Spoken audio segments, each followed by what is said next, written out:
All right, so in this video, we're going to be going over bank. First, we'll go ahead and start the VM. All right, so this is bank right here. Do note this is a retired machine. Want to make sure we stress that because you're not supposed to make videos for non-retired machines. So what first thing I like to do is ping it. So after you connect to the VPN, ping that IP address. In this case, it should be the same all around. And then the second thing I do is I take the IP address so I don't forget it. And then I just open up a new tab right here, come over here. You can name these. So I'll name this R host for my remote host, right? And then here I'll put in the IP address of the box I'm using, right? All right, cool. So once that's done, next thing we do is just open up another terminal here, and this is where we're going to go ahead and start um, checking to see, which ports are open. And I'm going to go ahead and run this command here, sudo, that's not it, sudo nmap dash vvv pn st5 scv o in bank 2, and then reason open port starting off at port 0265535 10.10.10.29. All right, cool. So now it's going to start scanning. I already did this scan, so once it's done, we should see ports 22, 53, and 80. So right away, when you see port 80, and what I can do is I can just move this here. I could open, yeah, here it is. So this is telling you which ports are open. There's more information that's going to pop up, but we'll go ahead and do Chrome, and we'll take a look at this IP address. So another good thing about it is that you can just type it in here, 10, 10, 10, 29, and this is a default Apache page. All right, so next what we're going to do is look into how we can find more pages. So you can brute force directory, like you could check the directories, see if you can find another directory, but in this case, what we're going to do is we're going to conduct um, a DNS transfer here. So in order to do that, you want to go to sudo Etsy host, open that up. And then once you have it open, you can see I input this here, so your IP address.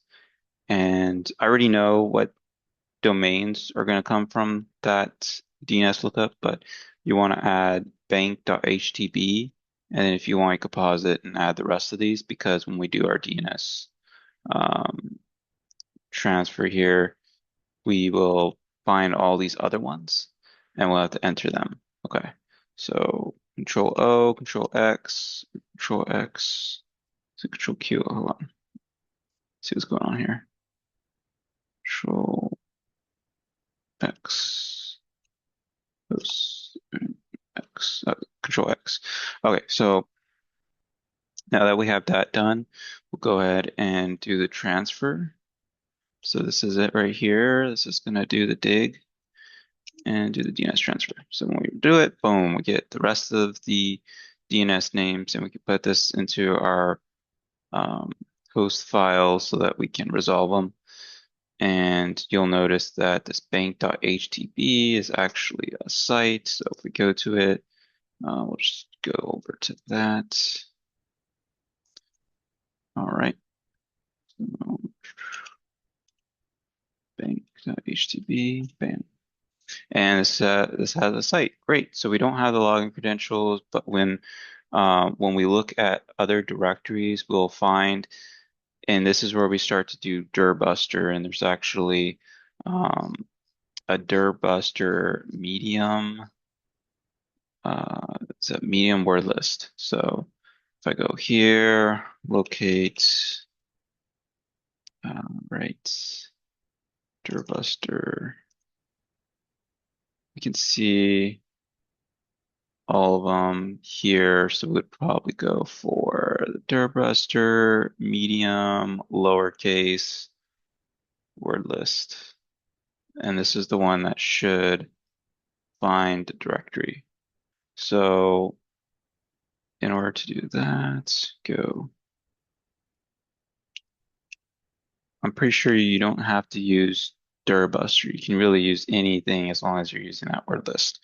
So I'm going to open up my cherry tree notes because I have quite a few commands. Let me see if I noted that on here. No, I did not. So, okay, pull this open. This is my cherry tree notes here, and I have attacks for every port based off the trainings that I've done.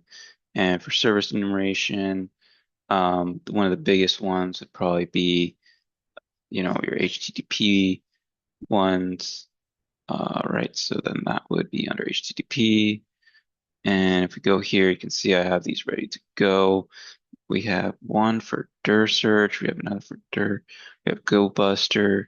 Why don't we use GoBuster? Because it may be faster than the other one, right? And what we can do is we can just put that here. And then we could replace the medium lowercase right here directory. So instead of using this one, we'll be using the other one. Oh, shoot. Sorry. All right, there we go. Put that in there, run it, and you can see it's already running. Actually, I just noticed it's running not so well here, so it's actually supposed to be, I think, Bank HTB or HTB Bank. What did we see? Bank HTB, okay. There. And it's going to add the slash afterwards. So here we can see it has uploads, assets, and when you see uploads, you're immediately thinking there's got to be like a PHP page here somewhere, because if we're going to upload something, we can always upload remote, shell or something like that, script that would get that RCE. But anyhow, this is running. We already know what that is. Let's fast forward into the future where we find out that after this is done running, there is a banks transfer page.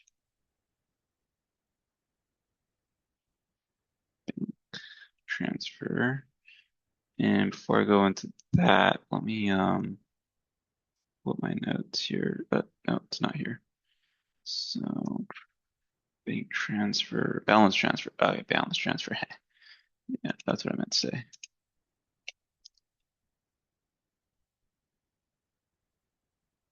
All right, so this balance transfer, there's a file here, and the size of it is not the same as the others. It's apparently a lot smaller, and that one has credentials in it. So it's here, and that one's going to be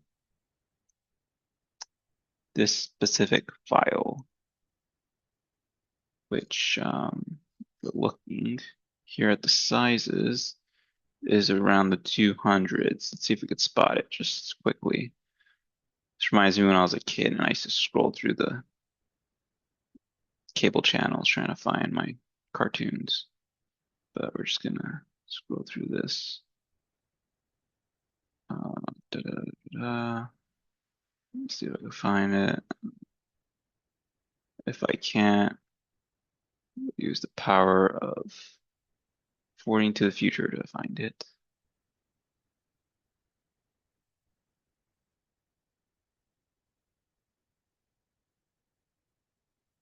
Could swear I passed it. All right, we'll do this instead. Control F. Oh, I found it. There it is. All right, cool. So we click on this and then it has the credentials. This is the email and passwords. So they forgot to, hide those credentials or whatever. So it wasn't encrypted. So now that we have the web page of the balance transfer, then we can go here, and then take this, come up here, copy that, come up here, boom, drop that in. Oh, actually, we want to go back to the login page, right? So, all right. And I think the credentials are saved from the last time I logged in here, but I need the password. Thinking this is the password. It might be the whole thing. Let's see. I don't remember. Yeah, it's probably the whole thing then. All right, give me one sec. This.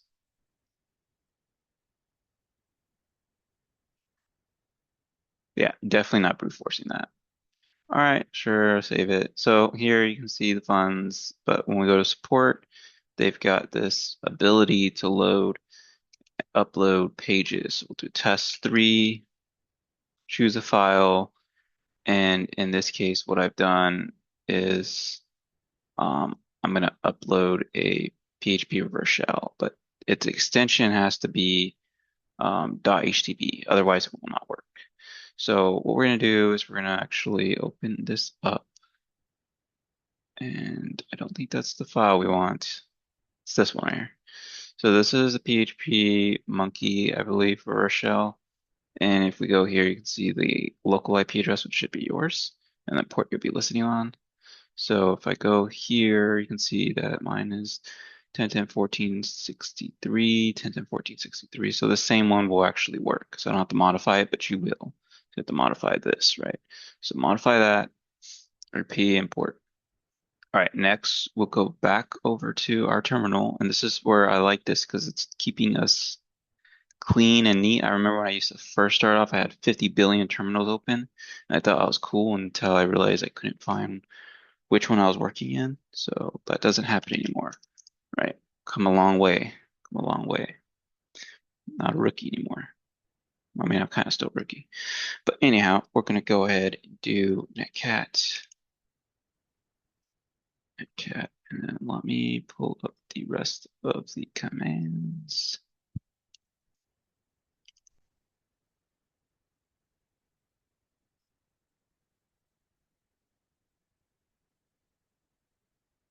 All right, here. Dash in LP 4444. All right, so now we're listening. I'm going to go back over here. We're going to go ahead and upload our HTB reverse shell. Oh, snap, sorry. Here we go. Let me move this over here, select it. We can see the file's been uploaded, submit it. And then once we do that, you click here, and then you should get a reverse shell. Boom. So we're in. We're in. So now that we're in, we're going to go ahead and see where are we at? Where are we at? Who are we? Who am I? And we're here, www, and the data tab. All right, cool. So from here, what we're going to need to do, and I'm just going to look at my notes and kind of cheat throughout the process because, this is your guide. But yesterday I ran through it, and I believe these are the commands that I ran to get to where I needed to go. All right, so here you can see we've gotten the reverse shell, and then after we got the reverse shell, I ran a command to check for SUID permission files, right? And so those are special permissions that allow you to run programs as your current user. So when we run that, we can see a var HTB bin emergency. And so then we say, oh, cool, let's run that. So that's not normal.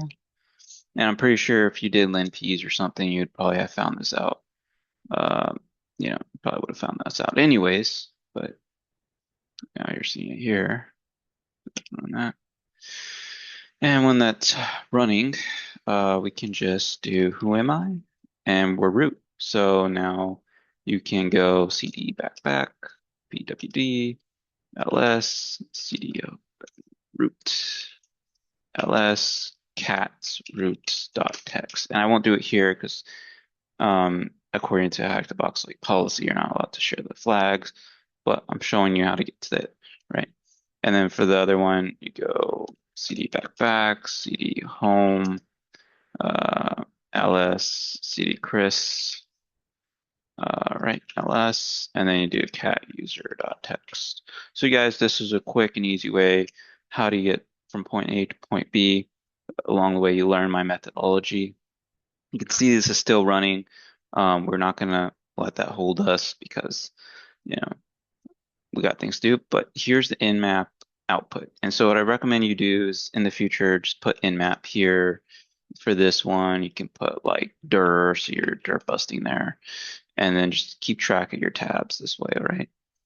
Here you can see more information. And so right off the bat, it's port 22. Usually brute force doesn't work for that, but you still, if you know, you still want to look at the versions to see if maybe they're exploitable.